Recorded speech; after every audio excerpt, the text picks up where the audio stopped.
Olá, olá, satisfação começar mais um programa Gente que Fala. Eu sou Liliane Ventura, sob a direção do jornalista Fausto Camunha. Está no ar mais uma atração onde você faz a diferença aqui quando participa conosco ao vivaço de 12h a 1h, através do telefone do ouvinte. Anote aí, por favor, é 11, porque é São Paulo, 5081-3782. Olha, nós estamos simultaneamente pela Rádio Universal 810 AM de Santos, pela Rádio Trianon 740 AM, pela tvetica.com.br e tvexito.com.br. Lembrando que esse programa tem reprise às 6h10 da tarde, às 6h10 da manhã. Liliane, não vou ter tempo, nem na hora do almoço, nem no final da tarde, nem no começo da madrugada do dia seguinte, não tem problema nenhum. A qualquer hora do dia, da noite ou da madrugada, você pode acessar tvexito.com.br e lá vai estar à sua disposição o programa Gente que Fala, além dos horários aí que eu já anunciei da nossa grade. Lembrando que você pode e deve baixar o aplicativo da TV Êxito, que eu te apresento. Olha lá que bonitinho, viu?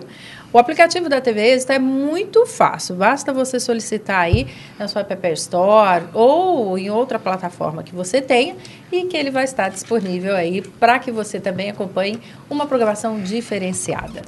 Gente, de tudo isso eu quero te contar que vamos tratar que as embaixadas alertam sobre violência durante a Copa. Projeto quer liberar apostas online em jogos de futebol. Candidatos apostam em redes sociais para ganhar votos. Tudo isso e muito mais. Na hora e vez, estava com saudade dele, do meu amigo jornalista João Rieder. Como vai? Tudo bem, Liliane? Prazer mais uma vez estar aqui contigo, aqui no Gente que Fala, participando mais uma vez desse programa, sob a direção do Fausto Camunha. É uma alegria muito grande estar com vocês. O advogado, economista e empresário Renato de Mateu, ele que é presidente do PSB de Rio Claro. Como vai? Tudo bem? Tudo bem, Liliane, mais uma vez, muito obrigado pelo convite. Uma boa tarde a todos que estão nos ouvindo e vendo. E vamos discutir, os assuntos hoje estão quentes, né, Liliane? Muito bom. O jornalista, advogado Fernando Vieira, ele que é especialista em marketing eleitoral. Tudo bem? Tudo jóia, muito obrigado, agradeço aqui a oportunidade, cumprimentar você e os colegas aqui da bancada nessa tarde agradável. Gente que fala e fala porque você pode e deve participar. Mais uma vez, o nosso convite para que você participe por telefone é o 11, se estiver nos acompanhando ao vivo, agora de 12h a 1h da tarde, 11 5081-3782. Gente, os governos dos Estados Unidos, Inglaterra e Alemanha publicaram várias recomendações de segurança para quem vier à Copa. Além de dicas como não andar com muito dinheiro, usar celulares e câmeras discretamente e não reagir a assaltos, avisos sobre as manifestações de rua e sequestros relâmpagos. A página americana destaca que a polícia costuma usar gás lacrimogêneo para conter a multidão e que, nesse caso, os cidadãos americanos devem ficar em locais seguros, com portas e janelas fechadas. João, você acha que há um exagero ou há um cuidado realmente com seus conterrâneos americanos que estarão aqui em visita ao Brasil pela Copa, esse alerta que faz, então, as autoridades americanas? Liliane, alemãs também, as outras, né? Liliane, antes de mais nada, eu queria aproveitar aqui a oportunidade de estar aqui nesse programa, mandar um grande abraço ao meu amigo Adalberto Marques da Cruz, um dos melhores produtores de televisão que eu tive o prazer já de trabalhar na minha carreira. Ele está acompanhando a programação aqui da TV Êxito. Como é que ele chama? Adalberto Marques da Cruz. Ô, Adalberto, um beijo a você. Obrigado pelo carinho da audiência. Bom, o que acontece aí? O governo dos Estados Unidos, Inglaterra e Alemanha estão, inclusive, alertando aos seus cidadãos para que, veja bem, Liliane, não se deve andar com muito dinheiro. Você que é brasileiro anda com muito dinheiro? Acho que não. Usar celulares e câmeras discretamente e não reagir a assaltos. Você brasileiro sabe muito bem que é perigoso ficar ostensivamente usando câmeras, celulares e reagir a assaltos. Então você também não pode fazer isso. Aviso sobre manifestação de rua e sequestro relâmpago. Está cheio de sequestro relâmpago no Brasil. Manifestação de rua, nós não sabemos o que vai acontecer na Copa do Mundo, mas deve existir. E a página americana também destacou que a polícia gosta de usar gás lacrimogênio para conter a multidão. Isso nós vemos constantemente na televisão. E, nesse caso, os cidadãos americanos devem ficar em lugar seguro. Você, que é brasileiro, também deve ficar em um lugar seguro, com portas e janelas fechadas. Quando você anda de carro, normalmente você vai com a porta e a janela fechada para evitar assaltos e tudo mais. Qual é a novidade? Nenhuma, absolutamente. Está certo esse alerta das autoridades dos Estados Unidos, Inglaterra, Alemanha, França e todo mundo mais. E tudo isso que está sendo alertado aqui, nós já estamos useiros e vezeiros em praticar esse tipo de ação no nosso dia a dia. Então, não tem novidade nenhuma, e está muito certo a Embaixada dos Estados Unidos, Inglaterra, Alemanha, Estados Unidos, França e quem quer que seja. É lamentável que no nosso país não haja essa recomendação, não é? Exatamente. Que isso aconteça de uma forma oficiosa. Porque para muitos governos é interessante dizer que não precisa fazer racionamento de água. Hoje nós estamos no sistema Cantareira aí de novo batendo recorde de falta de água. Se continuar, e vai continuar, se você aí, meu querido ouvinte, telespectador, gente que tem compromisso com gente, porque é isso que a gente faz, né? Quando você economiza água na sua casa, na verdade você está economizando água em seu benefício e em benefício do próximo. Mas não é isso que o governo do estado está preocupado, não, né?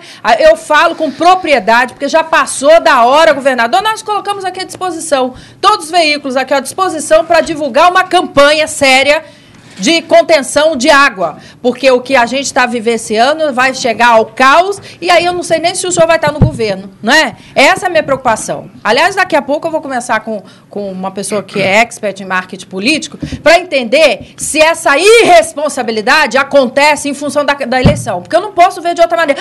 Estamos tomando providência, estamos fazendo. Ontem o ouvinte participou aqui comigo, disse, Liliane, estou com você, dia sim, dia não, já falta água na minha região, Jardim Miriam, se eu não me engano, se me falha a memória aqui. Então, vamos ter consciência, vamos fazer a coisa certa. E aqui faz de conta que não tem problema, faz de conta que não tem problema de segurança pública, aqui a gente faz de conta, né? Faz de conta que não está acontecendo nada. Porque as estatísticas são as menores em relação aos outros estados. Pataquada! Não tem que ter estatística para comparar com de guerra. Nós temos que ter estatística para cidadão de bem que paga a conta e que tem um serviço à altura. E que não é isso que eu tenho. Você tem aí em casa? Eu não tenho. Vamos ouvir os demais aqui da mesa. Parabéns à Embaixada Americana, Alemã e a da Inglaterra. Da Inglaterra, Estados Unidos também, da França também. E outra coisa, viu, Liliane? Eu estava conversando um dia desse com um deputado lá na Assembleia, o Roque Barbieri, ele falou que essa eleição vai ser muito difícil, porque nos estádios iluminados com luz de neon, vai ter água potável, água destilada, todo tipo de água. E a 100, 200 metros na casa de um morador comum, quando vocês forem pedir o voto lá, vai estar tudo no escuro e sem água. Vai ser difícil para eles conseguir convencer esse eleitor. Culpa é de São Pedro, de não sei o que lá. Quem tem capacidade para governar, sabe quem que é? Quem tem soluções em momentos difíceis. Eu não me candidato a deputada, a prefeito, porque não tenho competência. Não tem competência e dinheiro, porque também para isso precisa, né? Vamos ouvir os demais aqui da mesa. O advogado que está conosco, que é presidente do PSB de Rio Claro, Renato de Matilde. Sobre o assunto da Copa, Liliane, acho que mais importante é que o brasileiro sabe o que ele precisa aqui no Brasil, né? E as comparações feitas pelas embaixadas foram em relação à violência que eles estão submetidos, que é uma violência diferente daquela que nós nos submetemos aqui no Brasil. Então, esse aviso é para dizer assim, quando vocês forem assistir jogo de futebol no Brasil, a segurança não é a mesma. Vocês não têm a mesma segurança que vocês têm aqui, na Inglaterra, na Alemanha, nos Estados Unidos, enfim. Para todos aqueles que alertaram sobre os riscos do jogo de futebol aqui na Copa do Mundo 2014. Então, mais importante é falar da diferença, sim, desses visitantes, daqueles países que vivem, para a realidade nossa, nacional, que é uma situação em que vivemos, que a segurança ela está, sim, abandonada em muitas regiões, a segurança está abandonada nos municípios, quer queira com as guardas municipais, e está abandonada também nos estados, que é o que nós estamos vendo aí, casos de violência extrema, a gente chama no direito de autotutela, né? Não raro, nós temos visto pessoas que começam a se defender sozinhas. Quando a gente chega nesse nível, Liliane, nós estamos, sem dúvida nenhuma, chegando ao poder extremo de polícia, que é exercido pelo próprio cidadão. E isso não pode ser permitido aqui no Brasil. Muito bem. Está conosco também, acabou de chegar o empresário, ele que é pré-candidato ao governo do Estado pelo PMDB, Fernando Fantauzzi. É assim a pronúncia? Fantauzzi? Fantauzzi, tá certinho. Como vai? Tudo bem? Seja bem-vindo. Obrigado pela oportunidade. É um momento realmente complicado a situação de São Paulo. Eu acredito que a gente anda pelo estado inteiro E a gente entende que nós podemos ter um problema muito sério aí na Copa, né? E principalmente por um fato que se perdeu qualquer parâmetro, né? Os custos que houveram para se construir todos os estádios, etc., estão muito aquém daquilo que deveria ser. Sendo que segurança pública hoje é sem dúvida a maior preocupação no estado de São Paulo, e nós tivemos aí uma perda muito grande na autoridade. Hoje bandido anda solto pelas ruas e a maioria das pessoas estão enjauladas nas suas próprias casas. Isso é uma situação muito crítica. Antigamente você tinha essa área de segurança sendo uma preocupação de classe média, classe rica. Hoje, do pobre ao rico, você tem isso muito presente. E realmente, como eu vi você falando, nós precisamos de atitudes muito firmes imediatamente. Muito bem, Fernando. E aí, qual a sua opinião em relação a esses países que já tomaram, né, a postura de orientar as pessoas que vêm visitar o Brasil dos possíveis problemas que eles irão passar aqui se não tomarem cuidado? Você falou de ostentação, não acho que ostentação não. Se eu tenho dinheiro para comprar a câmera, eu tenho que usar minha câmera. Entendeu? Se eu tenho dinheiro para comprar meu carro, porque eu sou trabalhadora, eu vou trocar de carro. Mas aqui vira ostentação, o trabalhador aqui vira ostentação. Eu não sei o que é. Você não pode ter as coisas. É impressionante. Te tiram o direito de ter. Não é? Não entendo isso. Vamos lá. Como se eu fosse a culpada, né, por atrair o bandido. Eu concordo com o início da conversa de vocês, acho que foi brilhante. São recomendações. Acho que a gente não precisa dramatizar uma recomendação. Se você for para qualquer lugar do mundo, por exemplo, na Espanha, em Paris, você também tem diversos alertas de batedores de carteira, especialmente em locais públicos de grande movimentação. Nas paredes você tem dos grandes museus, você tem alerta, olha, fique atento com a sua carteira, com sua máquina fotográfica. O que sim é preocupante é que o nosso caso aqui não é de batedor de carteira, mas de sequestro, de assassinato, isso sim. Então nós estamos falando de um alerta que eu acho que é saudável, e vem o outro ponto extremamente negativo aqui. Esse alerta se dá sobre um crime extremamente grave, um crime contra a vida e não mais contra o patrimônio. Eu acho que esse é a grande luz de alerta que a gente tem que prestar atenção. Muito bem, você deve participar conosco, se estiver nos acompanhando de meio-dia a 1, através do telefone do ouvinte, que é o 11 5081 3782. Eu falei há pouco que tem que ter coragem para ser candidato, porque depois que chega lá dizer que tem problema, eu estou cansado de ouvir essa história, viu, Fernando? Você que está aqui como pré-candidato ao governo do estado pelo PMDB, está, inclusive, né, concorrendo à vaga, disputa a vaga lá com o presidente da Fiesp, Paulo Scaff, cuja propaganda pessoal em 2013 já custou ao partido a perda de 80 minutos em TV e rádio na próxima campanha. E você veio com uma forma de chamar atenção que realmente agradou muita gente. Saiu às ruas com um tanque de guerra. Primeiro, onde você arranjou aquele tanque de guerra para ir para as ruas? Olha... Você alugou? Como você fez? Agora eu fiquei curiosa. Segredo de confessionário. Não, porque eu também quero um. Tem alguns locais da cidade que só com tanque de guerra você passar. Principalmente se você tiver que sair à noite para socorrer seu filho, que não é difícil, de uma crise de asma, de bronquite, porque a qualidade do ar em São Paulo está terrível, e a gente sabe disso. Você sair de madrugada só com tanque de guerra, porque você não sabe se você volta. Mas me conte aí. Bom, eu estou há 32 anos no PMDB, sou considerado histórico do partido. Além disso, trabalhei nos 3 governos do PMDB, quando você tinha efetivamente segurança em São Paulo. Então, a maioria... Em quais as áreas você atuou? Principalmente na área de segurança. Então, eu sou hoje o maior especialista na área de segurança do PMDB, combati o crime organizado muitas vezes. Uma dessas operações que se tornou muito famosa foi o resgate do Abílio Diniz, que eu coordenei. Foi o maior sequestro da história do Brasil. Assessorei 2 secretários de segurança e um governador 4 anos, sempre no combate ao crime organizado. Então, eu gostei muito, você me facilitou até a minha colocação, porque você falou uma coisa muito importante. Qualquer um que senta aqui, aparece, fala, eu, se ganhar, se for governador de São Paulo, farei isso ou aquilo. Então, a primeira coisa que as pessoas têm que fazer é ver o passado de quem está falando que vai fazer isto ou aquilo. E ver o que já foi feito por essa pessoa no passado. Então, para mim, é um facilitador muito grande nesse sentido, porque qualquer um que entrar no Google, escrever Fernando Fantauzi, vai olhar, minha vida sempre foi um livro aberto, e vai ver muitas das operações e muitas das ações efetivas que nós fizemos no passado.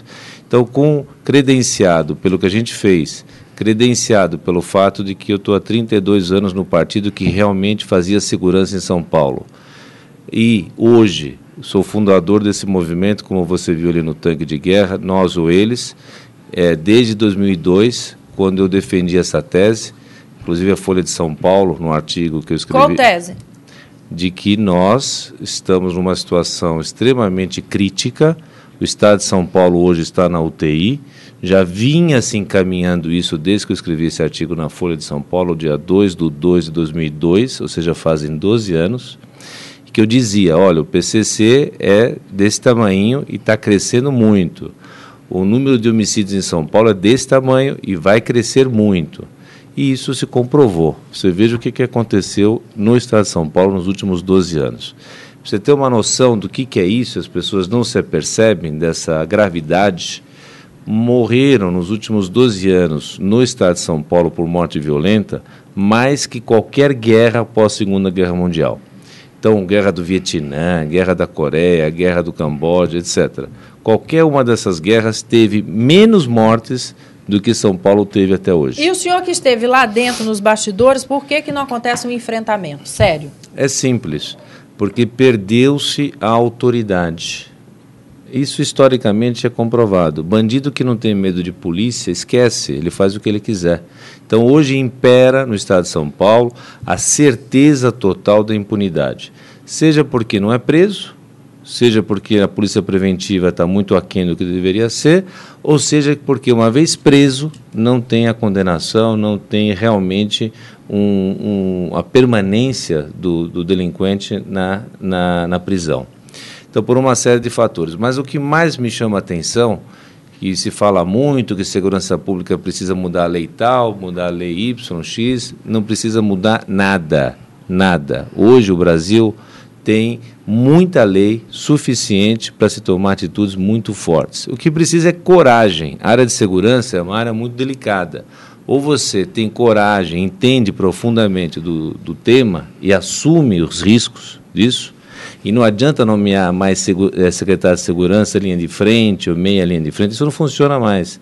O que precisa em São Paulo é ter um governador que entenda profundamente dessa área, que tem histórico efetivo nessa área, que já combateu de frente a criminalidade com grandes resultados e que venha, uma vez governador empossado, tomar atitudes imediatas para tirar o Estado de São Paulo da UTI. Eu entendi o pulso forte, mas eu entendi também que o senhor passou um pouquinho para a parte do judiciário, porque também é verdade que quando acontece a prisão, que chega lá, não é? Há um afrouxamento, eu não sei o que acontece, e também aos recursos aplicados, inclusive previstos na lei. Então, eu sou aqui, eu fico na condição de aprendiz, viu, senhor Fernando? Eu recebo aqui verdadeiros mestres, como o senhor que tem vivência na área, e isso me deixa muito feliz, porque o senhor tem propriedade para falar do assunto. Eu não tenho, eu tenho orelhada e, como cidadão, eu reclamo, né? E elogio também. Mas aí, entender assim um pouquinho, o quanto de participação é efetivamente... Eu também acho tudo um frouxo. Falei. Acho uns frouxos. Não cabe na cabeça de ninguém acompanhar o que a gente tem acompanhado aí. A sucessão, né, de situações, isso é no Brasil inteiro. Aí também não vou atacar só o governo de São Paulo, não. Ou vocês já esqueceram aí daquela moça, daquela criança de 11 anos que foi ao Conselho Tutelar dizer: não quero ficar com meu pai, não tenho condição de ficar com meu pai, precisou ser morto para chamar a atenção e para que todos nós pudéssemos estar consternados com a situação dentro de uma casa. Né? Você vê que nada está funcionando, isso é preocupante. Agora, voltando ao assunto aqui. O quanto o senhor atribuiria ao poder de polícia e ao poder judiciário, né, esse resultado final que é a impunidade? Olha, eu acredito muito na polícia preventiva. Então, você tem que, na realidade, evitar que o crime aconteça. Então, você tem que ter ações muito fortes para evitar que o crime aconteça. Então, para mim, 80% pode ser resolvido. E não se esqueça que quem é o titular das ações na área de segurança pública não é presidente da República, não é prefeito, não é ninguém. É o governador do Estado de São Paulo. no nosso caso. Então, o governador, se adotar uma política muito firme, séria no combate à criminalidade, acontece como em Minas Gerais. Você vai se lembrar, 5 anos atrás ou 6 anos atrás, que veio um secretário de segurança em Minas Gerais e disse o seguinte: aqui no nosso estado não tem sequestrador, porque se tiver, morre. Se ele podia falar isso ou não, por questões jurídicas, é outra questão.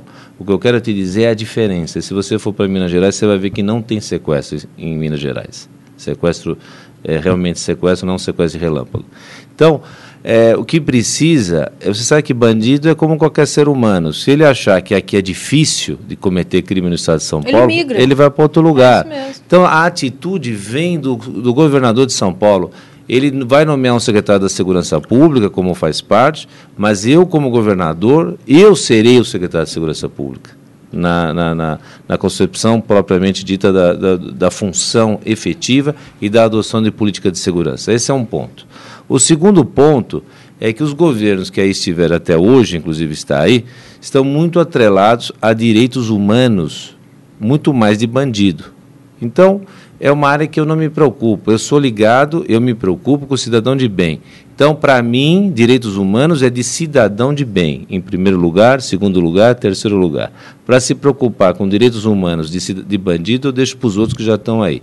Então, são uma série de atitudes que podem ser tomadas, sim, desde o primeiro dia.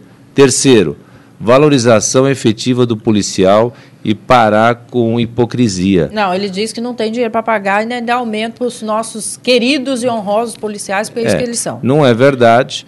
Hoje, os policiais em São Paulo recebem muito menos que o estado do Distrito Federal, por exemplo. É verdade. Em Brasília. Ele está entre os que menos recebem. É ridículo isso, porque... Você não pode imaginar que o maior estado da federação não possa pagar os seus policiais devidamente. Então, o que é a hipocrisia? A hipocrisia é o seguinte: você pega um policial militar hoje e por esse programa que existe aí, famigerado programa, que você afasta do serviço policial aquele que entrar em combate legítimo com o delinquente. Você afasta por 6 meses. Isso é a coisa mais absurda que podia ter sido implementada e é mantida até hoje.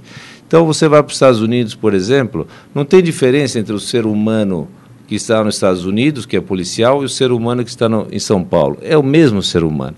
A diferença, por que um policial americano é muito difícil de ser corrupto? Você chega lá, vai tentar dar $50 ou $100, né, numa tentativa de corrupção na estrada, seja onde for. Por que não funciona lá? É simples, porque é bem remunerado, porque ele tem incentivo para a casa própria, ele não mora na favela.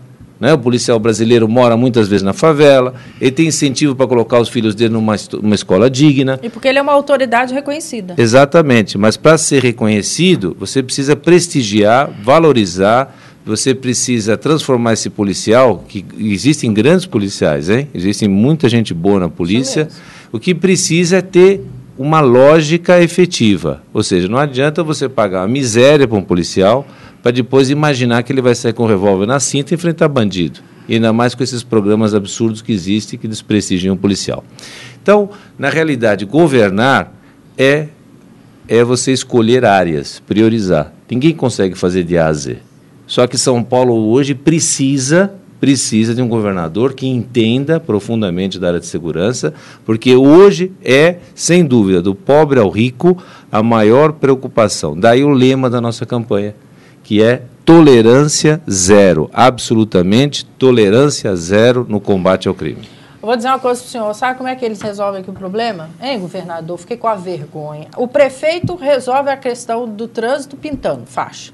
O governador, sabe como eles resolveram uma rua? Porque eu falo para o Brasil e para o mundo pela internet. Sabe como que eles resolveram uma rua aqui que todo mundo conhecia ali no Morumbi? Que é uma ladeira que passa por perto de uma comunidade. Ali, repetidamente, ali todo dia, continuamente, tinha assalto. Como é que é o nome? Paraisópolis. Ali, que passa por Paraisópolis. Sabe o que eles fizeram? Uma solução genial. Até meu filho de 5 anos teria essa ideia. Eles trocaram, inverteram. Em vez de subir, a pessoa desce. Como é que é? A ladeira, que o semáforo ficava no final dela, as pessoas ficavam fragilizadas porque estavam preocupados com o seu carro, né? esperando o semáforo abrir, e ali constantemente, dia sim, outro também, de manhã, de tarde, de noite, assaltos aconteciam, arrastões ali. Aí eles tiveram uma solução brilhante. Inverteram, em vez de você subir, você desce. Você percebe? É brincar com a gente, é chamar a gente de o imbecil. Como é que é? Não, tá agressiva hoje? Lembra que eu tô cansada. Eu estou cansada, eu quero ouvir solução. E outra coisa, não vem com essa pataquada de voto nulo no dia das eleições. Pelo amor de Deus, não entra nessa, não. Nós temos que participar, sermos ativos e sermos realmente responsáveis no dia do voto, porque senão vai continuar isso. Temos lá a liderança que resolve desse jeito. Em vez de subir, você desce. Em vez de resolver a situação do transporte público na cidade de São Paulo, né, fica botando um contra outro. Fica botando o usuário de transporte público quanto o cara que tem o dinheiro para comprar o carro dele para ir para o trabalho. Ou eu mesmo adoraria usar transporte público, não passa ônibus no meu condomínio. E aí faz como? Vou a pé? Você percebe? É uma situação, fica botando um contra o outro. Não, nós temos que viver de forma harmoniosa, mas com gente que pensa. Não é que gente que... Deixa eu falar aqui, você que entende tudo, Fernando Vieira. O que acontece com o marketing político, né, que esses camaradas conseguem se eleger na sua vivência? Eu ainda acho que é muita grana que corre. Eu ainda acho, porque competência, na hora que chega lá, o povo... Né, você sabe como é que funciona. Primeiro, obrigado pelo elogio, viu? Falar que eu entendo tudo mesmo, e mais um pouco, mas... É só bondade sua. Na verdade é o seguinte, é difícil a gente isolar um único fator eleitoral que seja determinante para um resultado positivo ou negativo de uma eleição. Alguns pontos você tocou aqui que são importantes, eu, sem querer retomar um pouquinho, mas você falou da questão da cantareira. Eu acho que algumas políticas públicas têm que ser colocadas em prática, independente da pesquisa de opinião em relação à medida. E a gente vai acabar pagando alguns preços, todo mundo, né, que mora aqui, especialmente aqui em São Paulo, diante da situação de seca, uma falta de uma política pública que tem um enfrentamento real a um problema, em nome do quê? De uma pesquisa de opinião que diga o seguinte, olha, isso não vai pegar bem para a sua imagem neste momento. Mas este momento, que é o pré-eleitoral, é o momento que é decisivo para a vida da gente, que não se esgota em outubro. É isso mesmo. Então, isso realmente é uma questão que ou se supera o benefício para a imagem em nome do benefício para a sociedade, nós vamos todos pagar irremediavelmente aí esse custo, e pode ser altíssimo, né? Afinal, para quem gosta de tomar banho todo dia, para quem tem necessidade básica, ou seja, todos nós. Ora, em relação a uma disputa eleitoral, aqui só para retomar, é difícil a gente falar, poxa, a questão da segurança não é enfrentada, aqui o meu xará, o Fernando, até colocou bem. Um governo ele tem que fazer escolhas e priorizar, não dá para você atacar de A a Z. E hoje nós estamos num momento, sim, que a segurança é a questão primordial. As pesquisas também dão isso, né? A gente tinha aquele tripé eleitoral, saúde, educação e segurança. Hoje é segurança, em primeiro lugar, saúde e educação, sinceramente, eu acredito que é mais o cara para não deixar de citar a educação do que por real necessidade que ele tenha de percepção que a educação vai mudar a vida dele.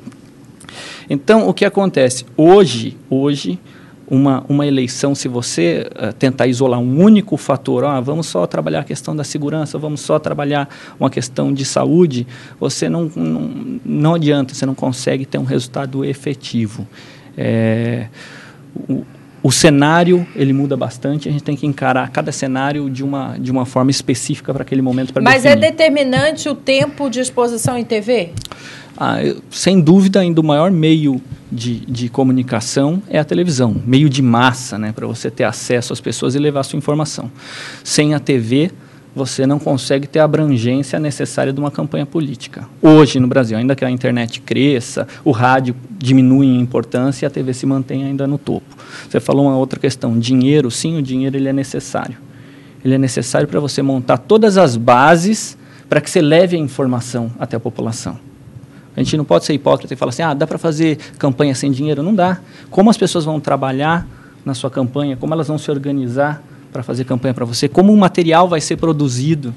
Então, sim, tem diferença quem tem mais recurso, tem mais condições, tem mais gasolina para colocar no seu carro. E aí, quem tem mais condições, mais gasolina botar no seu carro, você morre na praia também, porque você não consegue sair com o carro, porque você é assaltado, você é morto, né? Você não pode usar porque é ostentação. Ou tem blindado. Ou tem blindado, ou então Ou o tem tanque de guerra do pré-candidato aqui, Fernando, que eu adorei. Adorei. Já nós vamos falar da importância das redes sociais. Eu quero ouvir o seu comentário, porque nos Estados Unidos nós tivemos o Barack Obama, que teve sucesso, não é? A Marina Silva aqui no Brasil, e já vamos saber desse panorama aí com você também. Agora eu quero te contar que ele, que está aqui ao meu lado, tem um projeto para liberar apostas online em jogos de futebol. É isso mesmo, com a proposta de montar um fundo para projetos de iniciação esportiva envolvendo governos e clubes. Dirigentes e deputados tentam aprovar apostas esportivas online no país.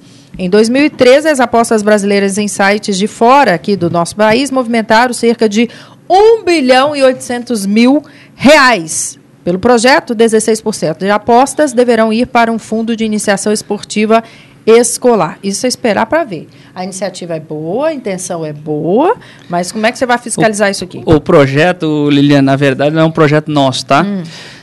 Essa é uma discussão até complexa, porque você traz duas coisas antagônicas. A primeira delas, o esporte.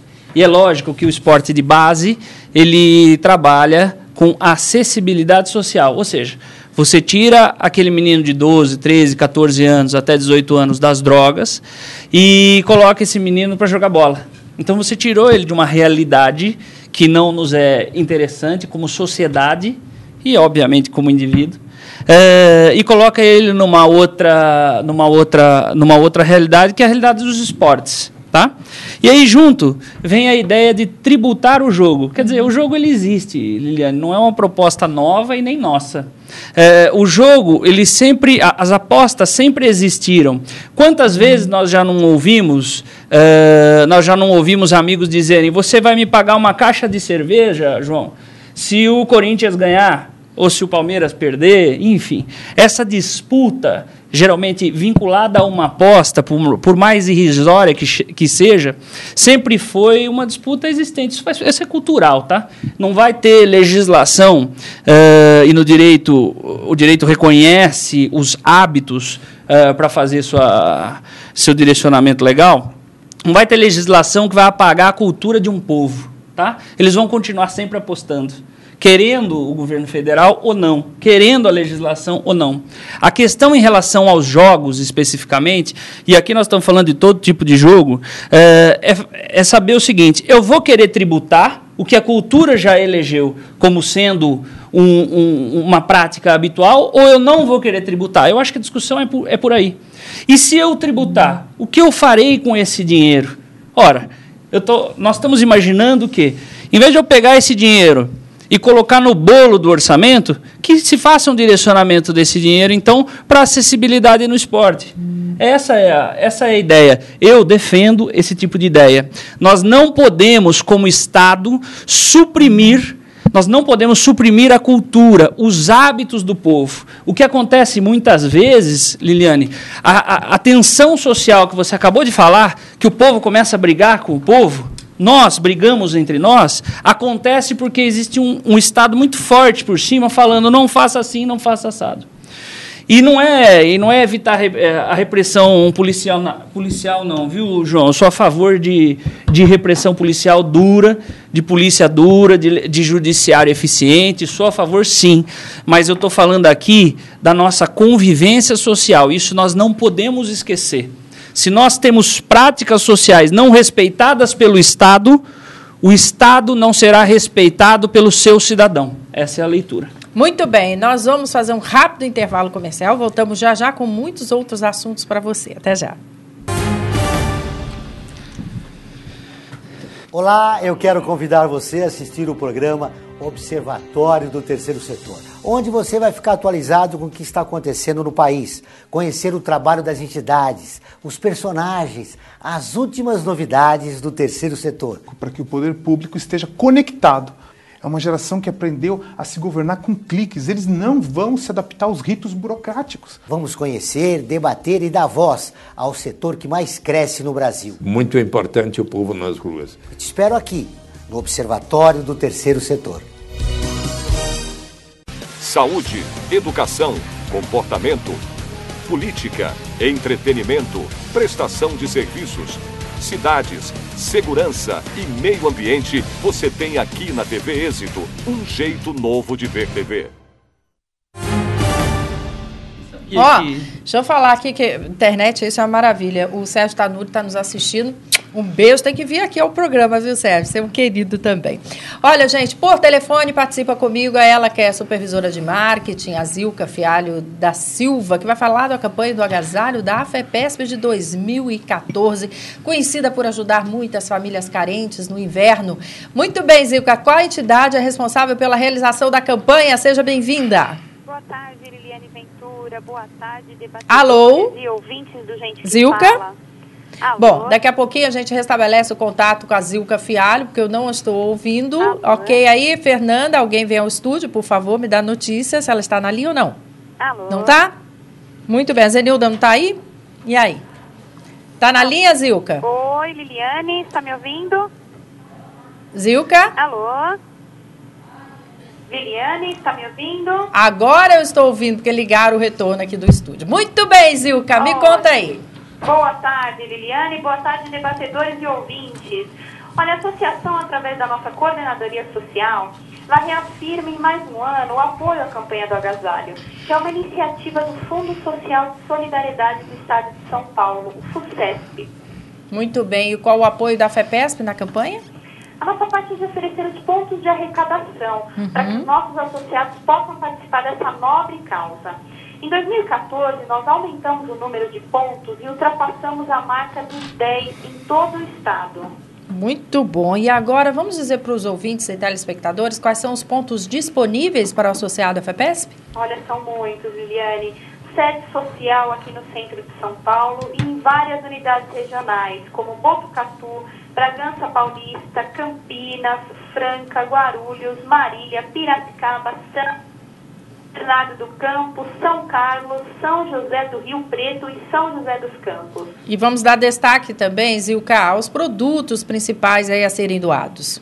Olha, tanto nos pontos de arrecadação da FEPESP quanto nos demais locais da campanha, o foco é o recebimento de roupas, cobertores e calçados, novos ou usados, mas em boas condições para uso. E quem que recebe essas doações da campanha? As doações elas são direcionadas para as entidades assistenciais, para os hospitais, para os albergues localizados na capital e nos demais municípios do estado.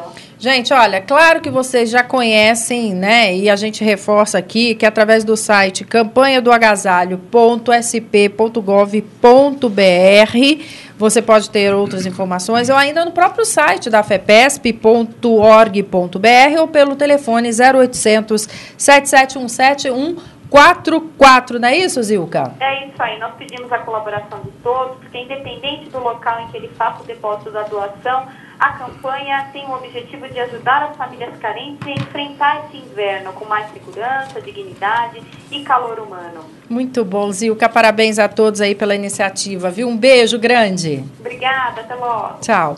Gente, após 4 anos, Mariana Silva receber aí 20 milhões de votos para presidente em uma campanha basicamente apoiada nas redes sociais, parece que a internet terá papel central nas campanhas deste ano.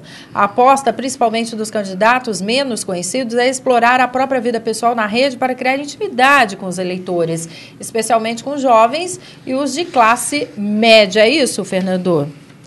Olha, esse é um movimento que tem se intensificado nos últimos anos. Eu falo sobre o marketing digital, sobre as redes sociais já desde 2009. Eu lembro que naquela época, praticamente o Facebook engatinhando aqui no Brasil, né, a gente até explicava para as pessoas, olha, depende do seu público. Se o seu público é mais baixa renda, o Orkut é o principal destino. Se é mais alta renda, um pessoal de um nível já de cultural mais alto, vá para o Facebook, que está chegando no mercado nacional. Hoje, só para a gente ter uma ideia dessa realidade, hoje o Orkut praticamente já não existe mais, né, sumiu. O Facebook domina esse mercado. E falando em números, nós vamos falar hoje no Brasil Brasil, nós temos cerca de 90 milhões de internautas. Destes 90 milhões de internautas, 73,5% estão nas redes sociais, são usuários de redes sociais. Então, nós temos quase 75% total de internautas utilizando as redes sociais. As redes sociais também fizeram um fenômeno super expressivo, que derrubou a acessibilidade em site. Então, você não acessa mais o site lilianeventura.com.br. Eu nem tenho, você acredita? Eu tenho minha fanpage, tenho Facebook, tenho Instagram, tenho Twitter. Eu me comunico dessa forma. E faz bem. Eu costumo explicar que é o seguinte, a rede social hoje é uma vitrine, enquanto o seu site é o estoque da sua loja. Então, quem se interessar vai entrar na sua loja, vai olhar lá a sua prateleira dentro do seu estabelecimento comercial. Mas onde está o grande movimento? Passando em frente à sua vitrine, que é a sua rede social. Então, esses dados são muito interessantes. Tem um outro dado extremamente relevante, que é a chegada do celular para esse mercado. Então, do total de acesso hoje, 25% dos internautas já tem o celular como o primeiro ponto de acesso à internet, não mais o computador. Veja que coisa curiosa. Então, todos nós aqui na mesa provavelmente temos um celular, um celular. Munida para a guerra. Todos aqui conseguimos. Já fizemos selfies, tablet, já colocamos online. Aí vai. Então, essa é uma tendência. Me perguntavam bastante, Liliane, falava assim, poxa, Fernando, mas e aí, a rede social ganha uma eleição? E eu costumava dizer assim, olha, ganhar não ganha, mas você perde. Então, esteja presente e tome cuidado com o que você faz lá. Porque se você também aparecer errado numa rede social, o prejuízo é muito maior do que 100 vezes o esforço que você fez positivo para a construção da sua imagem. Você usa essa ferramenta? O seu xará lá, candidato Agora é o Fantaúzi. Ao governo do Estado. Tem dois Fernando aqui, é melhor falar Fantaúzi. Eu já estava me sentindo candidato a governador. Olha, tem bônus e ônus, hein? Tem as duas coisas. É verdade. O senhor usa? Olha, eu vou dizer uma coisa, usam bastante. Na nossa página, nos últimos 30 dias, nós alcançamos quase 1 milhão de pessoas, quase 1 milhão de pessoas. Eu só tenho fanpage. Temos o fanpage, são duas frentes, uma como Fernando Fantaúzi no Facebook e no Twitter, e a outra como movimento que eu criei chamado Nós ou Eles. Nós temos hoje mais de 50 mil seguidores no movimento Nós ou Eles, que é um número extremamente... Que é o Tolerância Zero. Que é o Tolerância Zero. E eu queria dizer o seguinte, eu acho que, na realidade, hoje as redes sociais, a internet, se tornou um grande instrumento muito importante para a democracia brasileira. Você veja que o ano passado, em junho do ano passado, em apenas 72 horas, 1 milhão de pessoas foram às ruas, foram convocadas pela internet, 1 milhão de pessoas. No passado, para você colocar 50 mil pessoas na rua, você demorava 6 meses para organizar uma passeata, uma manifestação. Hoje, você veja o que está acontecendo via internet. Então, você que está em casa, você ouvinte, eu queria dizer o seguinte, muito se reclama, muito se fala, muito se protesta. Eu acho que hoje com a internet você tem uma grande oportunidade de exercer o seu direito, de fazer a diferença numa eleição. Concordo plenamente que hoje, através das redes, você pode realmente criar e defender uma bandeira que você quer que aconteça na sua cidade, no seu estado. Então, agora é a grande oportunidade, essa vai ser a primeira eleição no Brasil, onde efetivamente nós vamos ter em larga escala o uso das redes sociais, da internet, e se você, que está me ouvindo, acha que o bem mais importante da sua vida, o maior bem que você tem é a sua vida e dos seus familiares, exerça esse direito, vá às ruas, vá à internet e lute por isso, porque ninguém mais do que você para saber a importância de se ter segurança pública. E essa eleição ela é decisiva nesse sentido. Renato, você faz uso das redes sociais? Faço uso das redes sociais. A gente tem fanpage, Liliane tem site e as nossas ideias ficam todas lá. Quando você é pré-candidato a deputado federal, como é o caso nosso, é importante, a gente sempre discute isso em pauta, é importante a parte que não está sendo filmada, né, Fantaúzi? É importante a parte onde a gente está convivendo naturalmente com os colegas, porque isso mostra mais, às vezes, do candidato do que quando a gente expressa uma ideia. Essa questão de estar... Então, a gente sempre traz junto, para fazer o making-off, Fernando, alguém que fica filmando, que eu acho que ali a gente consegue mostrar o que a gente é. Conversar com os amigos, conversar com a imprensa, conversar com o pessoal que a gente está na rua fazendo visita. Então, a gente usa sim as redes sociais, mas além de usar as redes sociais, isso tem que ser feito de uma forma franca, sincera, que represente realmente o candidato. Não pode ser de uma forma estática. Eu sempre discuto isso, e aí estou entrando na área de um mestre aqui que está do nosso lado, mas essa é a minha impressão de sensibilidade humana, sensibilidade de cidadão e de eleitor, como sempre fui. Sempre que a gente vê um candidato, às vezes a gente vê aquele formato um pouco quadrado, né? A gente não conhece o que ele pensa, o que está dentro dele, o que realmente ele quer dizer. E então eu estou tentando fazer o uso das redes sociais com mais naturalidade, um pouco menos de formatação. Claro, em alguns pontos a gente tem que expressar até mais formal aquilo que a gente acredita sobre segurança, saúde, educação, em especial economia, que é uma área que me toma muita atenção, mas, em geral, o uso da rede social também tem que ser o momento do candidato se mostrar como pessoa, não só como candidato. Agora, João, é bem verdade também, eu quero que você comente isso aqui, que morreu no Guarujá, gente, uma dona de casa, a Fabiane Maria de Jesus, que foi linchada por um grupo de moradores após a divulgação de uma notícia pela internet de que ela sequestrava crianças para rituais de magia negra. Ela era apontada como a criminosa, mas, segundo a polícia, tudo não passou de um boato. É o mais grave aí, o caso da recente onda de justiça com as próprias mãos no país e, sobretudo, em rede social, que foi o que mais me chocou, porque não é possível, gente, não é possível que ninguém se dê o trabalho, parece boiada, nós estamos parecendo boiada, a vaca vai, o boi vai atrás, não é assim que se faz, gente, você tem que questionar tudo, você tem que ver a veracidade dos fatos, como jornalista. João, seu comentário. Realmente, a rede social, nesse caso, é uma faca de dois legumes, né? Dois gumes. É isso. Você veja bem, houve uma vez uma boataria aqui em São Paulo contra uma escola, acho que uma escola de base, alguma coisa. Foi, eu estava aqui assim, agora e vi massacre aquela escola. A escola, tudo, e no fim era tudo boato infundado, e as notícias que estavam sendo vinculadas não eram verdadeiras, mas o prejuízo acabou acontecendo. Opa. Agora, nesse caso específico, o prejuízo é total, né? Porque é o prejuízo da vida da pessoa. E é um uso que eu não sei como pode, na rede social, um boato se disseminar de tal forma que leve a população, leve o povo a fazer uma barbaridade dessa de linchar uma pessoa, né? Então eu queria fazer um comentário sobre isso, que é o seguinte: na realidade é importante a gente olhar o que está atrás da cortina, né? As pessoas costumam olhar para a cortina e não o que está atrás. O que está atrás da cortina é o seguinte: as pessoas não aguentam mais o descaso das autoridades, as pessoas não aguentam mais a falta de autoridade no combate ao crime. Então, muitas vezes, isso se aflora justamente ela praticando e querendo exercer a justiça pelas próprias mãos, né? Então, nas pequenas coisas, nas grandes coisas, você veja que tudo é parte do mesmo ponto. Ou seja, tem que ser resgatada a autoridade do Estado, tem que ter uma referência, as pessoas precisam voltar a ter uma referência. Olha, temos um governador que é sério, um governador que toma atitudes realmente por nós, com a mão forte, a mão firme, e nós não precisamos exercermos esse combate à criminalidade. Então, esse é o perigo efetivo que nós estamos vivendo hoje. Quer dizer, em larga escala, tem aqueles que não acreditam em mais nada e tem aqueles que querem exercer a justiça com as próprias mãos.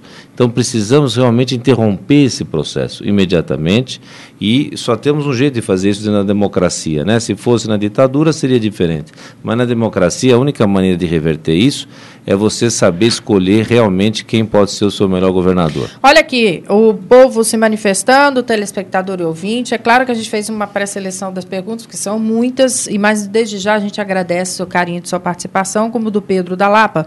Fantaúzi, a televisão mostrou uma Cracolândia, informação na praça, no final da Avenida Paulista, cartão postal do nosso Brasil, né?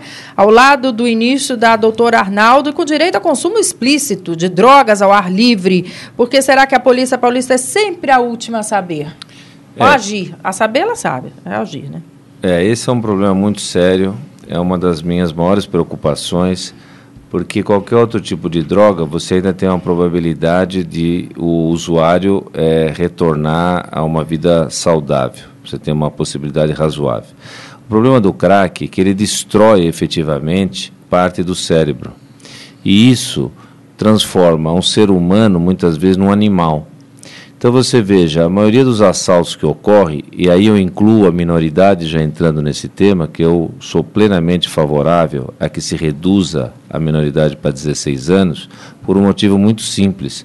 Hoje o menor de idade é usado, quando não por interesse próprio, mas por terceiros, para cometer os maiores latrocínios, as maiores barbaridades nos semáforos, as maiores barbaridades nos mais variados locais de São Paulo.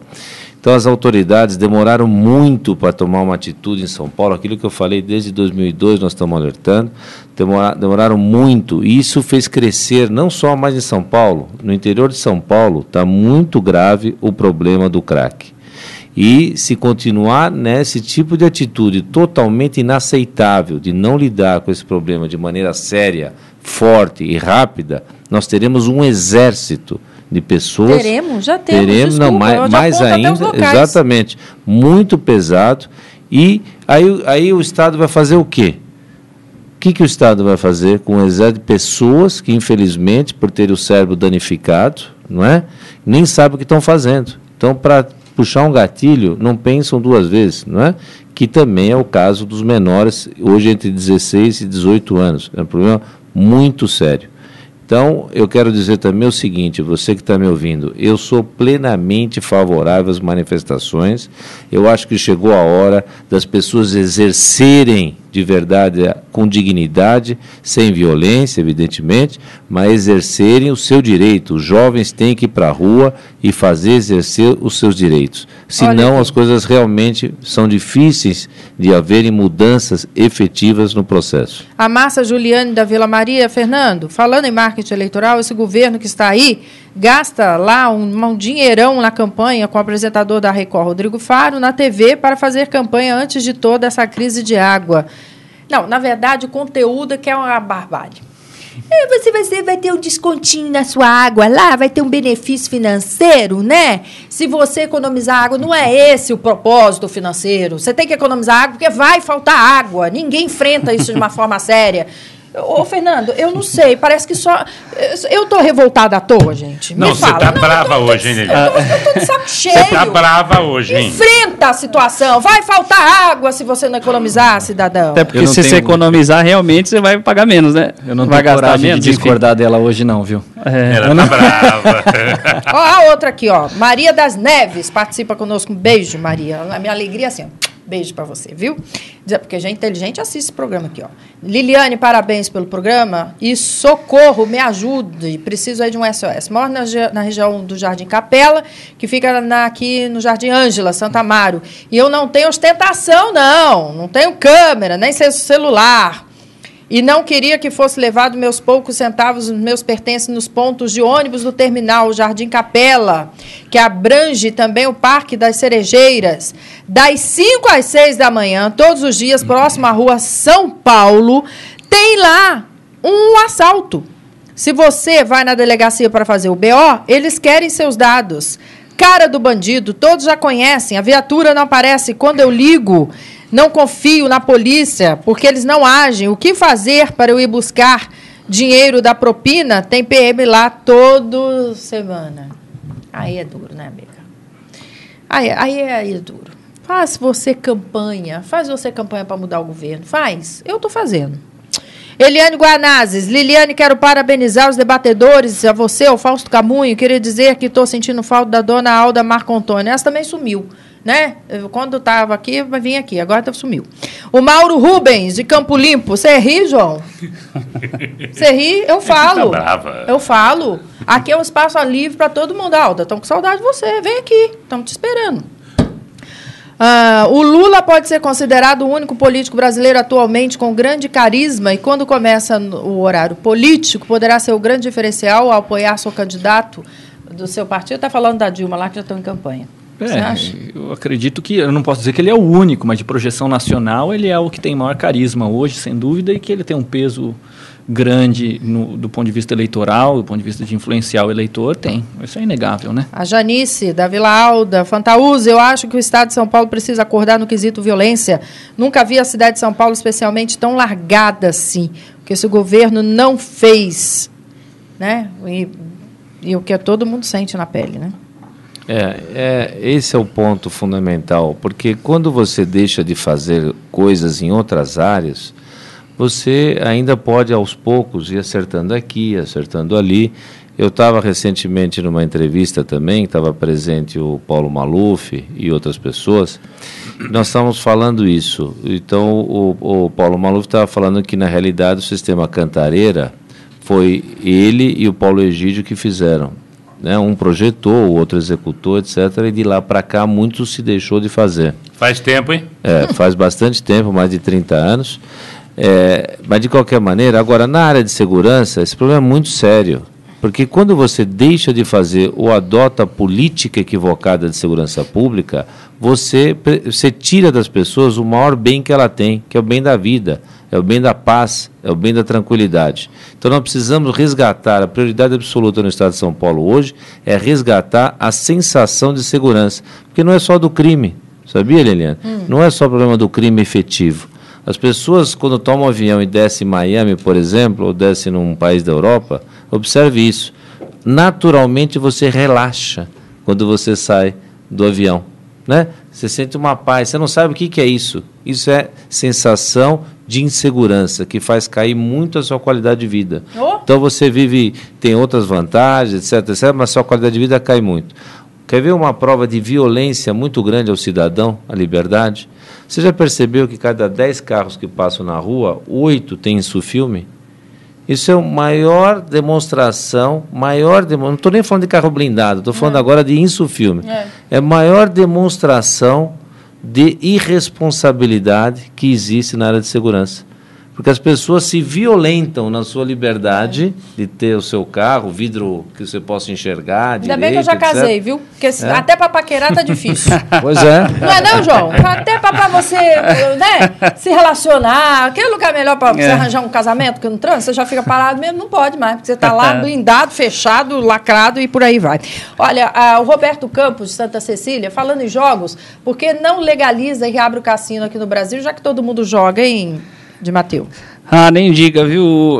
A nossa defesa é uma defesa tributária, né, Liliane? Acima de tudo. Estou dizendo, os costumes do Brasil, eles sempre existiram. No Rio de Janeiro, nós tínhamos isso como uma grande noite de gala. O jogo no Rio de Janeiro sempre foi muito... Não é do meu tempo, mas sempre foi muito conhecido. Eu estou aqui olhando você, mas e em São Paulo, e em São Paulo especialmente, está na hora da gente... Chega de hipocrisia. Como disse Fantaúza, vamos tirar o véu e ver o que está por trás disso tudo. O jogo existe no Brasil inteiro. Ele existe em São Paulo, é cultural. A questão é como que a gente vai conseguir lidar com ele. É melhor tributar ou deixar? Essa é a pergunta que eu deixo.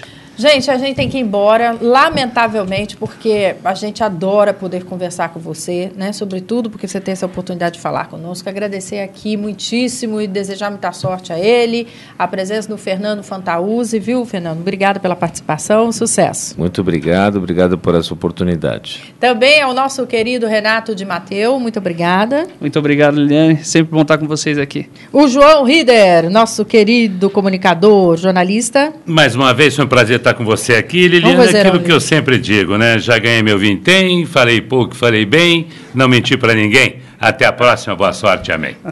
Muito bom. E o nosso amigo também, jornalista Fernando Vieira. Obrigado, Liliane. Olha, mesmo você brava, você é de um humor gostoso, sabe? Tem uma sacada, né? Brava, parabéns, é uma onça. Olha, as brincadeiras que ela faz é com inteligência. Parabéns. Mulher bonita e inteligente. Encanta qualquer um. Já casou, né? Vixe, eu também, Maria. viu? Obrigado. Beijo. Eu já não vou no psicólogo hoje nem no terapeuta. Já resolvi meu problema, sem dúvida. Um beijo a todos vocês. Muito obrigado pelo carinho e pela atenção. Lembrando que Gente que Fala tem a direção-geral, jornalista Fausto Camunha, diretor de produção Zenilda Salvato, redação Raela Brandão e Pedro Schiavon, pauta José Carlos Sicarelli, Soneudo Neres e Cléo Rodrigues. Na técnica, Fernanda Cataldi, Felipe Duarte, Paulo Oliveira, Luiz Felipe Batista, Renato Borges e Benê Benê. Tchau!